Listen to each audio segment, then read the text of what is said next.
ሰዎች ስለናንተ መልካም ሲናገሩላችሁ ወዮላችሁ።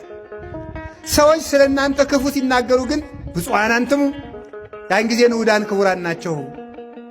አልቦ ገብር ዘያቢ ምግዚኡ ከጌታው የሚበልጥ ባሪያ የለም።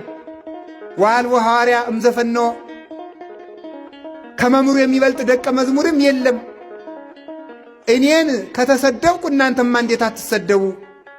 ስለ እናንተ ክፉ ነገር ሲናገሩባችሁ ዝም በሉ። ዝም ማለት አሁን ምን ይጠጋናል? በእውነቱ ማለት አንድ አባት አባ ጋቶን ነው ቅድም የነገርኳችሁ። አንድ ሰው መጣና ሌባው አጋቶን አንተ ነህ አለው። ዝም አለው።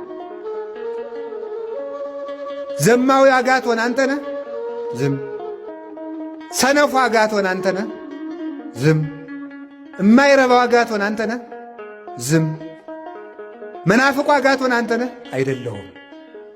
ለሃይማኖት ሲባል ዝም አይባልም ማለት ዝም የማይባል መቼ ነው የሚለውን ላመጣላችሁ ነው። ስለ ራስ ዝም ማለት የባልንጀራውን ስድብ የሚታገስ ሰው የክርስቶስን መስቀል ብለተ ዓርብ እንደተሸከመ ይቆጠርለታል። ሲሰደብ ዝም ያለ ሰው